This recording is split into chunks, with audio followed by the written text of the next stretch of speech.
Então, nessa aula, a gente vai terminar de ver esse texto, como eu falei com vocês aí, de Efésios 4, do 12 ao 16. Essa aula tem slide, como eu prometi. E antes da gente começar, a gente vai orar, tá?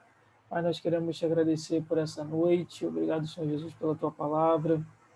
Obrigado, meu Pai, porque o Senhor tem nos sustentado, o Senhor tem sustentado os nossos pés, os nossos joelhos. Obrigado porque permanecemos em pé na tua presença. Meu Pai, nós queremos te pedir que o Senhor derrame espírito de revelação, espírito de sabedoria sobre as nossas vidas, para que possamos aprender um pouco mais sobre o Senhor e que isso se reflita na nossa maneira de viver. É o que nós te pedimos, em nome de Jesus. Amém. Bem, Efésios 4, vocês estão me ouvindo bem? Sim. Ok, top. Então, Efésios 4, vamos lá abrir do Efésios 4, do 12 ao 16, antes de eu espelhar aí os slides para vocês.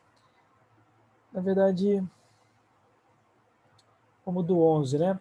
E ele designou uns como apóstolos, outros como profetas, outros como evangelistas e ainda outros como pastores e mestres, tendo em vista o aperfeiçoamento dos santos para a obra do ministério e para a edificação do corpo de Cristo, até que todos cheguemos à unidade da fé e do pleno conhecimento do Filho de Deus, ao estado de homem feito à medida da estatura da plenitude de Cristo, para que não sejamos mais inconstantes como crianças, levados ao redor por todo o vento de doutrina, pela mentira dos homens, pela sua astúcia na invenção do erro. Pelo contrário, seguindo a verdade em amor, cresçamos em tudo naquele que é a cabeça, Cristo. Nele o corpo inteiro bem ajustado e ligado pelo auxílio de todas as juntas, segundo a correta atuação de cada parte, efetua o seu crescimento para a edificação de si mesmo no amor. Então, deixa eu só liberar o Diego que está entrando.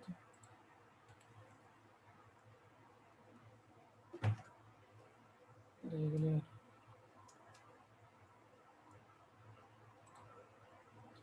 Vou espelhar então aqui os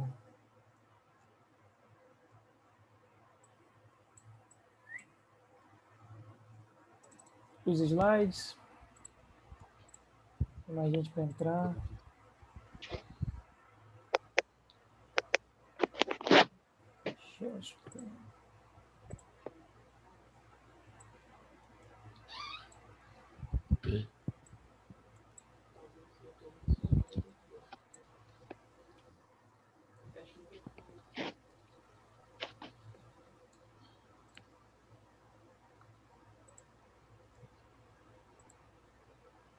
Pronto, esses aí são os slides, tanto da aula passada quanto dessa, Efésios 4, do 12 ao 16. Esse texto vai falar um pouquinho sobre o objetivo desses dons, sempre lembrando que os dons que nós estamos nos referindo não são os dons espirituais, lá que Paulo vai falar em Coríntios, mas os dons ministeriais. Peraí que tem mais gente entrando, eu preciso liberar a galera.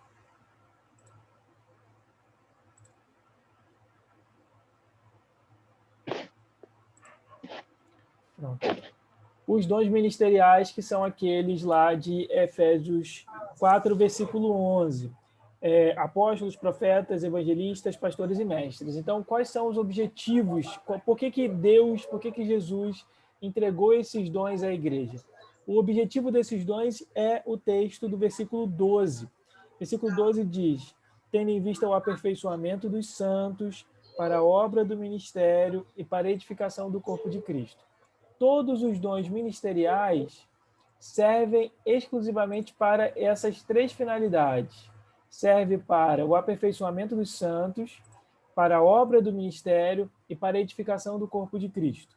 E aí, essas letras que eu coloquei para vocês, o A, B, C e o D, são aspectos de uma igreja edificada.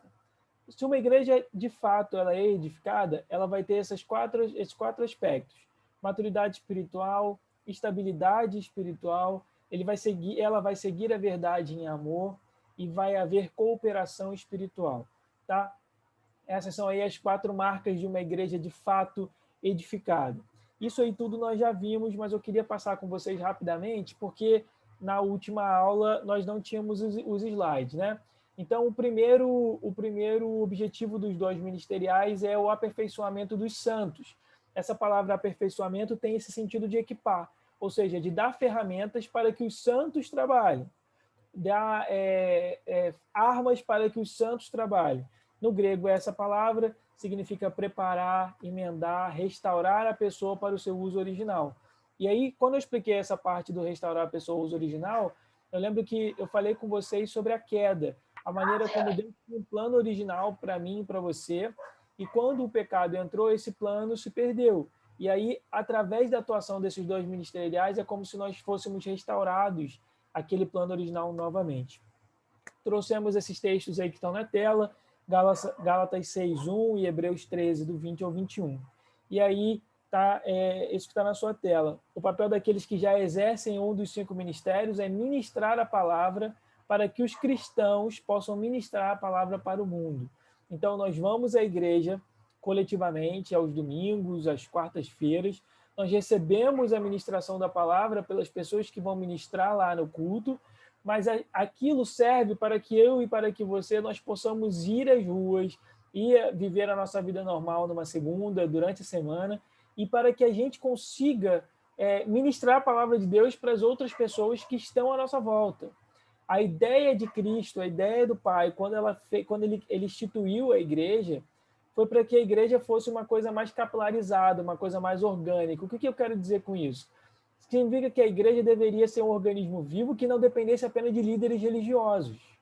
Imagina se a igreja, para que tivesse o seu alcance, ela precisasse de um pastor apenas, ou Deus contasse apenas com pastores, ou apenas com músicos, ou apenas com apóstolos, a igreja andaria a passos de tartaruga. Agora, quando Deus estabelece isso e dita... Peraí que eu vou liberar o Francisco.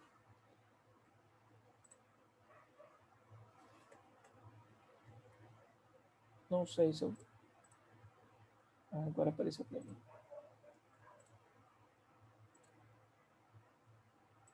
Pronto.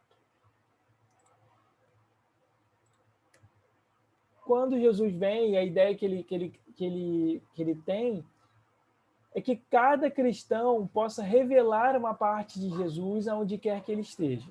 Então, como que os cristãos fazem isso? Através da atuação dos ministérios. Lembra da igreja, a gente sempre fala isso no período de reforma. Na igreja, lá antes da reforma protestante, os cultos, as missas, elas eram celebradas em latim, era uma língua que as pessoas não falavam normalmente, não havia a leitura da palavra na língua das pessoas, e pior, a missa ela era celebrada com padre de costas. Então, o latim já era difícil, a maioria deles eram analfabetos, os que sabiam ler, se não soubessem latim, não tinham acesso à palavra de Deus, e o padre ainda falava, o sacerdote ainda falava de costas. Então, isso tudo dificultava com que as pessoas fossem impactadas pela palavra de Deus e que a palavra de Deus pudesse se propagar. A ideia de Cristo não é essa, é por isso que nós somos chamados de reis e sacerdotes. Todos nós podemos e devemos ministrar a palavra do Senhor. Então, nós falamos um pouquinho sobre isso. Uma outra função aí, né, um outro objetivo da obra dos 5 ministérios é para capacitar para toda a obra do ministério. E aí esse é um texto que eu sempre falei também, falei da última vez, esse é um texto, na minha opinião, que confirma a ideia que todo crente recebe uma graça específica para o trabalho.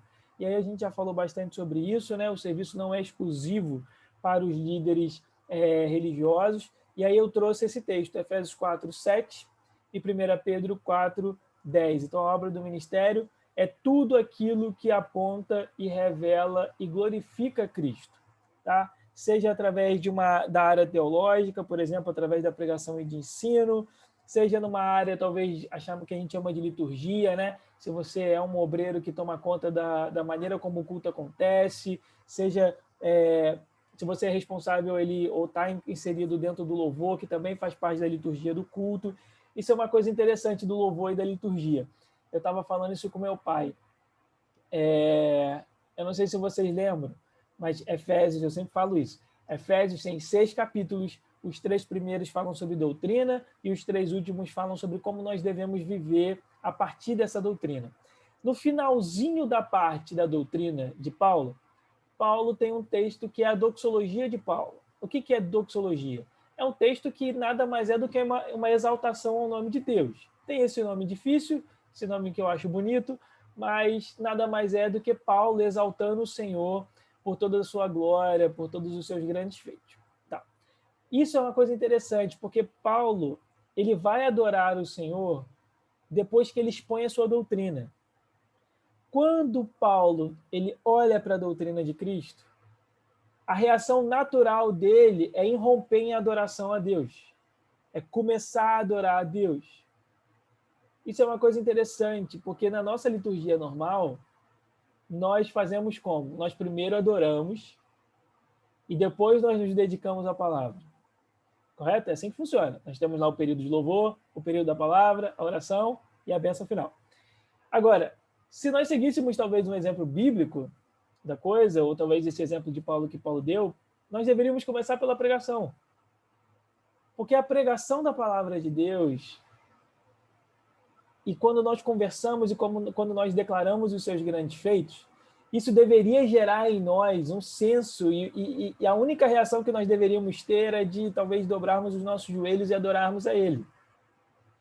Então, se nós fôssemos, de fato, mexer nessa questão da liturgia do louvor, eu até falei isso com ele de verdade, eu falei, talvez a gente devesse mudar a pregação para o início, e depois da pregação, como forma de gratidão e como forma de reconhecimento da soberania de Deus, então nós deveríamos, de fato, adorar o Senhor.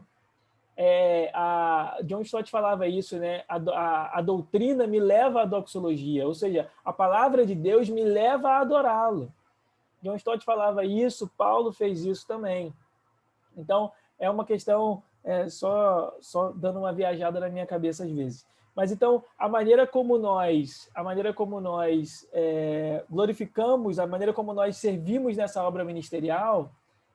Peraí que tem mais gente entrando. Esse pessoal tem que chegar na hora, né?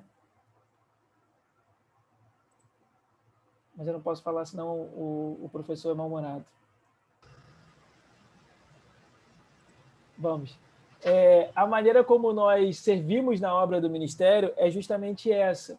Seja através da parte teológica, seja através dessa parte litúrgica, seja através da parte prática, com os atos de justiça, quando nós cuidamos do pobre, quando nós socorremos as pessoas. Deixa eu... Seja quando nós socorremos as pessoas, existe também essa questão prática, tá? Então, isso é uma coisa interessante, porque nós precisamos também dar um bom exemplo. A maneira como nós exercemos a obra do ministério é dando um bom exemplo. Então, a pregação e o ensino precisam ter efeitos e aplicações práticas. Falei sobre isso também, não vou falar hoje aqui de novo. Um outro objetivo dos dons é, finalmente, a edificação do corpo de Cristo. E o que significa essa edificação? Mais uma vez, versículo 13, versículo 12, são os objetivos dos dons. Tendo em vista o aperfeiçoamento dos santos, é um. Para a obra do ministério, é outro. E para a edificação do corpo de Cristo, é o terceiro objetivo dos dons. Então, essa edificação do corpo de Cristo, ela tem um sentido de crescimento espiritual da igreja. Ela tem um sentido de crescimento espiritual da igreja e de um crescimento saudável e maduro. A igreja precisa crescer, todo mundo quer que a igreja cresça. Mas eu, sinceramente, não tenho vontade de fazer parte de uma igreja inchada de pessoas, de verdade, eu estou falando isso com o coração realmente aberto. Eu não tenho vontade de fazer parte de uma igreja inchada de pessoas, mas que sejam cristãos extremamente rasos, que sejam cristãos que, na verdade, não são cristãos. Às vezes eu vejo algumas igrejas, principalmente essas ligadas a dons de cura, né, ficaram muito conhecidos uns anos atrás aqui no Brasil e tal. São igrejas que são lotadas, são templos enormes, mas eu não sei se existe cristandade de fato no dia a dia. Talvez sim, talvez não nos cabe julgar. Mas pelo pouco de acesso que nós temos a alguns conteúdos, nós vemos que não são conteúdos de fato maduros. Então, essa edificação tem a ver com esse sentido de crescimento espiritual, tem a ver com esse sentido de crescimento saudável. Falei também, às vezes a gente consegue acompanhar algumas igrejas e a gente consegue perceber algumas igrejas que não são saudáveis, ou melhor, algumas igrejas que não são maduras. Nesse momento, nos cabe o quê? Nos cabe ajudar essas pessoas, ajudar o corpo de Cristo. Lógico, se eles desejarem a nossa ajuda, né? A gente não vai obrigar ninguém a receber ajuda se não quiser. Ok. Agora, vai, por favor, lá para a sua Bíblia, no versículo 13. Eu queria que vocês olhassem o versículo 13. O versículo 13, o versículo 14, o versículo 15 e o versículo 16, ou seja, os últimos 4 versículos, são os 4 aspectos de uma igreja de fato edificada. Se nós desejamos ser, nós agora, comunidade Água Viva, se nossa comunidade deseja ser uma comunidade de fato edificada em Cristo, nós devemos ter esses 4 aspectos aqui na nossa comunidade, na nossa igreja, que são maturidade espiritual, estabilidade espiritual, nós devemos seguir a verdade em amor e nós devemos cooperar espiritualmente uns com os outros e com o restante do corpo de Cristo. Então, primeiro aspecto aí, se você estiver anotando, é a maturidade espiritual, como está aí na tela de vocês, Efésios 4, versículo 13. Diz o seguinte: até que todos cheguemos à unidade da fé e do pleno conhecimento do Filho de Deus, ao estado de homem feito à medida da estatura da plenitude de Cristo. E aqui existe uma questão delicada. Deixa eu me achar aqui, peraí. Existe uma questão delicada. Que questão é essa? O padrão que Deus estabelece. Então, a Bíblia estabelece como meta a perfeição. É isso que está escrito no versículo 13. A Bíblia estabelece como meta e como padrão a perfeição. Nós devemos caminhar e viver desejando sermos igual a Cristo. Deus sabe que você é pecador, Ele sabe que eu sou corrompido, Ele sabe que nós somos fracos nessa parte, mas mesmo assim, Deus espera a perfeição de nós. E é isso que diz o versículo 13. Até que todos, ou seja, nós vamos seguir vivendo igreja até que todos cheguemos à unidade da fé e do pleno conhecimento do Filho de Deus, ao estado de homem feito à medida da estatura da plenitude de Cristo. Abre, por favor, a sua Bíblia em Efésios 5:1. Efésios 5:1. Vira só umas páginas aí.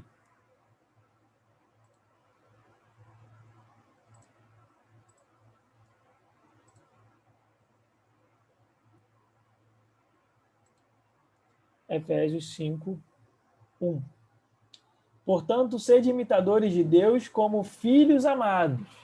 Então, nós somos chamados a sermos imitadores do Senhor.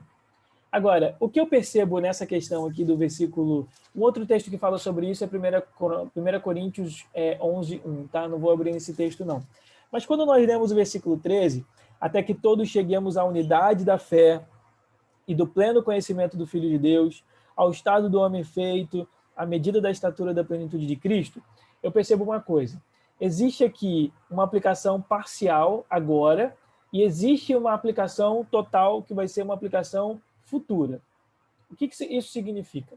Significa que nós estamos em uma caminhada, aquilo que nós chamamos de santificação continuada, ou seja, quando nós nos convertemos, nós somos justificados, a nossa culpa é retirada de sobre nós, então nós não merecemos mais a condenação, como Paulo fala em Tessalonicenses, nós não somos mais destinados à ira. Agora, nós vivemos em um período de santificação continuada, nós vivemos constantemente caminhando para nos santificarmos cada dia mais. Então, existe uma aplicação desse texto que é para agora, mas existe também uma aplicação que é para o futuro. Principalmente agora quando a gente fala aqui, olha, até que todos cheguemos à unidade da fé.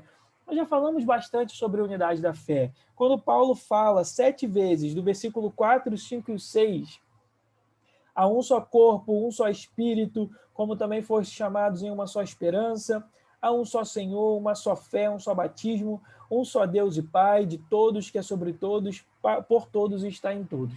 Isso aqui é uma espécie, é uma confissão de fé e está se referindo à unidade. Agora, olha como é, pensa comigo, olha como é que isso é difícil, de uma certa maneira hoje. Até que todos cheguemos à unidade da fé. São diversas tradições do cristianismo espalhadas pelo mundo inteiro, umas dando mais ênfase para determinadas doutrinas do que outras. A gente não consegue concordar sobre a nossa escatologia, por exemplo, Muitas das vezes a gente não consegue concordar com coisas simples. Então, como chegar à unidade da fé? Existe aquela unidade básica, como nós já falamos, por exemplo, a unidade declarada no Credo Apostólico, como também nós já falamos bastante, mas existe uma certa unidade da fé que, a meu ver, só vai ser alcançada quando Cristo retornar, quando Jesus vier para viver na terra e reinar na terra. Thales, de onde é que você tirou isso? Abre, por favor, a sua Bíblia em Isaías, capítulo 2, Isaías, capítulo 2, versículo 3. Isaías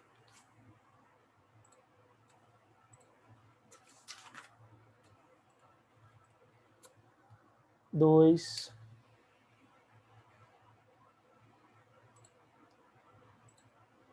3. Isaías 2, 3. Isso é uma profecia do profeta Isaías, está falando aí sobre a glória futura de Israel, mais especificamente do período messiânico, né, do período em que Jesus vier e governar a terra fisicamente. E aí ele diz: muitos povos irão e dirão: vinde e subamos ao monte do Senhor, ao templo do Deus de Jacó, para que ele nos ensine os seus caminhos e andemos nas suas veredas. Porque de Sião sairá a lei, e de Jerusalém a palavra do Senhor. A gente sabe, quando nós estudamos as profecias bíblicas, que quando Jesus retornar, ele vai governar todo o mundo, todas as nações com seu cetro de ferro, a partir da cidade de Jerusalém.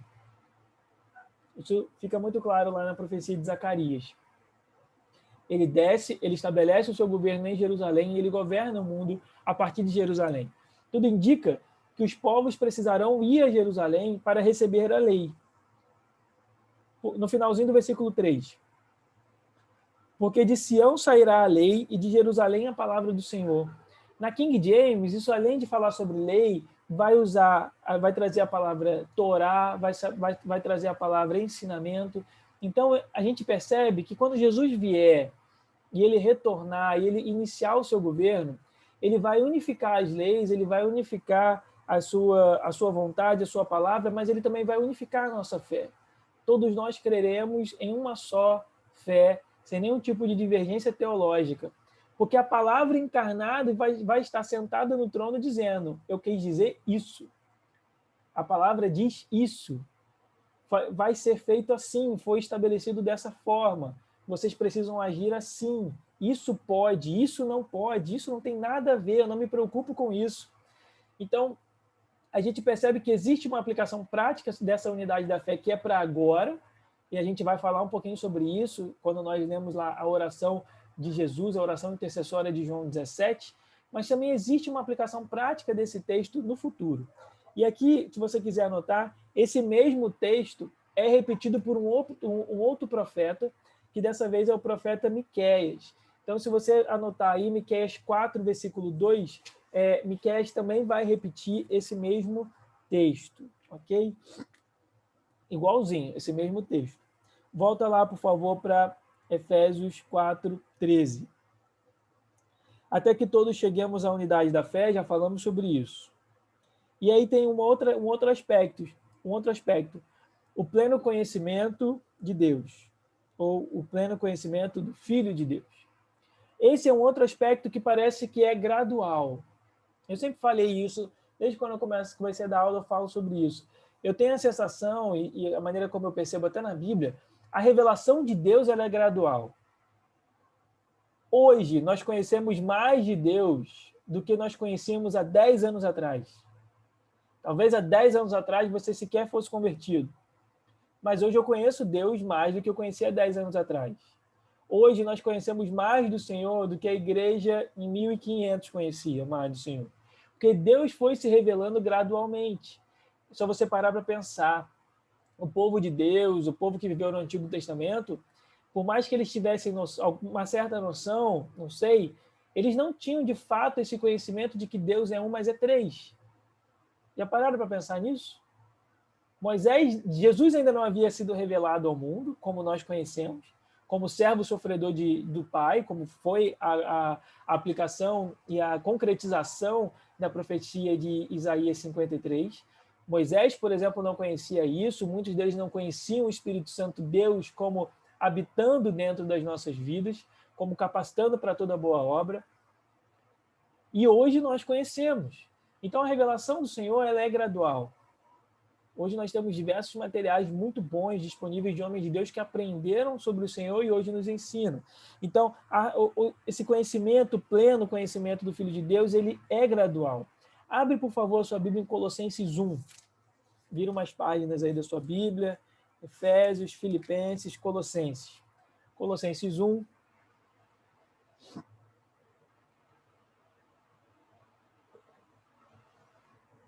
Colossenses 1.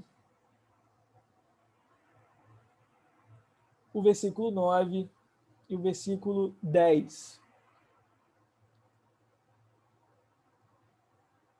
Portanto, desde o dia em que soubemos disso, nós também não cessamos de orar por vós e de pedir que sejais cheios do pleno conhecimento da sua vontade, em toda sabedoria e entendimento espiritual. Assim, oramos para que possais viver de maneira digna do Senhor, agradando-lhe em tudo, frutificando em toda boa obra e crescendo em conhecimento de Deus. Espera que entrou uma chamada estranha aqui para mim. E crescendo no conhecimento de Deus. Significa, então, que o conhecimento de Deus, ele é algo que nós precisamos buscar, e é algo gradual. Nós vamos aprender isso na caminhada. Na nossa caminhada com Cristo, nós iremos conhecer o Senhor cada vez mais, mas é, de fato, gradual. Então, esse é um aspecto de uma igreja edificada. Qual aspecto é? Uma igreja madura, ao estado de homem feito, né? Ou seja, um homem maduro, um homem adulto, e não uma criança. Ao estado de homem feito, à medida da estatura do plenitude de Cristo, ou seja, à medida da estatura da plenitude de Cristo. A nossa estatura, ou seja, a nossa altura, o nosso conhecimento, ele não é comparado com a de um homem médio, mas ele é comparado com Cristo. É por isso que eu falei, a régua que Deus usa para nos medir, nada não é menos do que a perfeição. E aí nós precisamos seguir e continuar andando dessa maneira. Sempre lembrando, nós não fazemos nada pela nossa própria força, mas nós fazemos através da atuação do Espírito Santo, Deus, que mora em nós. Ok? Uma outra questão, aí, um outro aspecto dessa edificação do corpo, estabilidade espiritual. Efésios 4, versículo 14. Uma igreja edificada é uma igreja estável espiritualmente. Sempre falo isso. Dá para eu conhecer sujeito ou pessoas mais desestabilizadas do que o crente. Se for um crente carismático, então ele é mais desequilibrado ainda. Ok? Então, uma das características de uma igreja edificada é a sua estabilidade. Versículo 14. Para que não seja, ou seja, nós somos aperfeiçoados para a obra do ministério, para a edificação do corpo de Cristo, versículo 14. Para que não sejamos mais inconstantes como crianças, levados ao redor por todo o vento de doutrina, pela mentira dos homens, pela sua astúcia na invenção do erro. É engraçado que na Bíblia, uma hora a palavra de Deus nos diz que nós devemos ser como crianças, mas aqui fala que nós não podemos ser como crianças. Não é isso? Jesus fala que nós deveríamos ser como as crianças, inocentes no sentido de não esperar nada em troca, de ter um amor puro, de se jogar nos braços do Pai, aquela coisa toda. Mas, da mesma maneira que nós devemos ser como crianças na adoração e no nosso relacionamento com o Senhor, nós não podemos ser crianças no sentido de estabilidade. Deus espera de nós a estabilidade. Então, para que não sejamos mais inconstantes. Eu estava pensando nisso. Se você pudesse, por exemplo, definir a sua vida de oração, como você definiria? Eu me fiz essa pergunta hoje. Se eu pudesse definir a minha vida de oração, como eu definiria?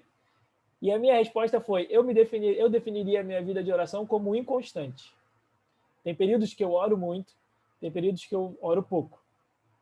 A grande dificuldade, o grande desafio do cristão é viver uma vida constante. É por isso que esse exercício que nós estamos fazendo esse ano, da leitura da palavra de Deus, né, a Bíblia todo ano todo, é por isso que isso é tão importante. porque isso nos ajuda a dar uma constância por uma coisa tão importante que é a leitura da palavra de Deus. Seja você separando um período fixo no seu dia ou não, mas você se esforçando para ler diariamente a palavra de Deus. Isso nos traz constância. Quando nós constantemente vamos à igreja, ainda que a gente não queira, ainda que a gente esteja muito cansado, isso é constância. Quando nós oramos regularmente, seja de manhã, na hora do almoço ou em qualquer outro horário, isso é constância. Então, a Bíblia fala que nós não podemos ser inconstantes como crianças, que uma hora enjoa de um brinquedo, outra hora enjoa de uma comida e por aí vai. Nós precisamos ser pessoas constantes em todas as áreas da nossa vida.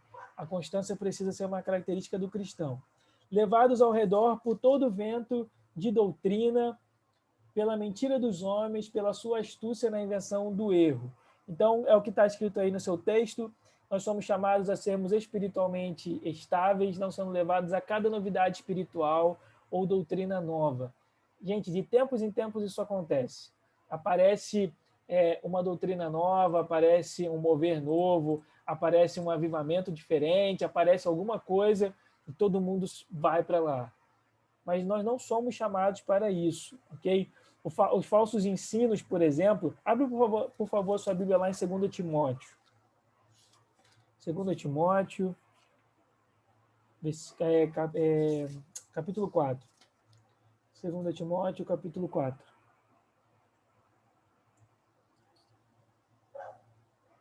Do 2 ao 4. Do versículo 2 ao versículo 4. Olha o que Paulo está falando. É engraçado e, ao mesmo tempo, triste. Quando Paulo escreve 2 Timóteo, essa foi a última carta que Paulo escreve, pouquinho tempo depois Paulo é martirizado. Então aqui nós estamos lendo as últimas palavras do apóstolo. Logo depois disso ele perde a cabeça. Tanto que no versículo 6 ao versículo 22, o texto, o subtítulo é Paulo prevê a sua morte e despedidas. Então essas são as últimas palavras escritas do apóstolo Paulo, e para você ver que tem uma importância diferente. Se você soubesse que você ia morrer amanhã, você não falaria um monte de asneira, mas você falaria apenas aquilo que ainda importava ser dito. Então, quando Paulo fala, 2 Timóteo 4, do versículo 2 ao versículo 4, isso é muito importante. Ele diz para Timóteo: prega a palavra, insiste a tempo e fora de tempo, aconselha, repreende e exorta com toda paciência e ensino, porque chegará o tempo em que não suportarão a sã doutrina, mas desejando muito ouvir coisas agradáveis, ajuntarão para si mestres segundo seus próprios desejos, e não só desviarão os ouvidos da verdade, mas se voltarão para as fábulas. Isso é Paulo prevendo algo que iria acontecer no tempo futuro. O que Paulo também fala aqui em Efésios 4 é que nós não devemos ser inconstantes como crianças levados ao redor por todo vento de doutrina, pela mentira dos homens, pela sua astúcia na invenção do erro. Nós somos muito levados por falsas pregações e por falsos ensinos. Por falsos ensinos distorcidos da palavra de Deus. E qual é o remédio para isso? Você conhecer a palavra de Deus. Você conhecer os fundamentos da palavra de Deus. Você conhecer as doutrinas básicas da palavra de Deus. E também você conhecer um pouquinho de história da igreja. História da igreja é uma coisa importante. Porque se você conhece um pouco de história da igreja, quando aparecer um novo mover, uma coisa extraordinária, você vai ver, mas isso já aconteceu lá atrás e não deu certo. Às vezes isso acontece, nada na terra, nada debaixo do sol é novidade, minha gente. As coisas só mudam. Às vezes aparece um pastor, uma igreja, com uma doutrina, uma coisa absurda, achando que está inventando a roda. Não está. Não está. O máximo que ela está fazendo, talvez se ela estiver fazendo uma coisa errada, ela está revisitando uma heresia que a igreja já enfrentou. Não, aí então, não. Isso é uma Lá coisa atrás. importante. É uma coisa importante que você conheça um pouco de história, da igreja. No banheiro, apaga a luz. Uma outra coisa que eu gostaria que você olhasse, 2 Tessalonicenses 2. Pela casa, lá embaixo. Daqui a pouco eu vou lá. 2 Tessalonicenses. Quando chegar a pizza, eu vou lá comer um pedaço. Quando chegar a pizza aí, convida a gente também, viu, Elisa? O áudio está aberto, a gente está com fome. Estamos com fome, Elisa. Ah, tem que ir certinho. Oba! Bora, Elisa. Deu mole, Elisa. Agora vai ter que pagar a pizza para todo mundo. São os pecados que a gente comete no Zoom, minha gente. As meninas. Vamos seguir. Desculpa aí, gente. 2 Tessalonicenses. 2 Tessalonicenses 2. Ai, meu Deus. 2 Tessalonicenses 2. Esse é um texto bem apocalíptico, mas eu acho interessante sobre a questão da operação do erro, tá? Eu não vou ter tempo. Eu não vou ler 2 Tessalonicenses, tá, gente? Eu tenho 1 minuto. Não vou entrar, porque senão eu não vou conseguir explicar esse texto. Peraí. É 2 de qual versículo a qual versículo? 2 Tessalonicenses 2, do versículo 1 ao versículo 10, fala sobre a atuação do anticristo e da operação do erro no tempo do fim.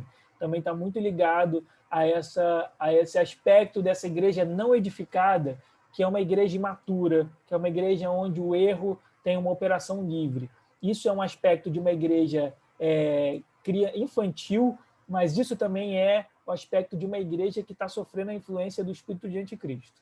Então, eu vou deixar para falar um pouquinho sobre isso na próxima aula. Ok? Dúvidas?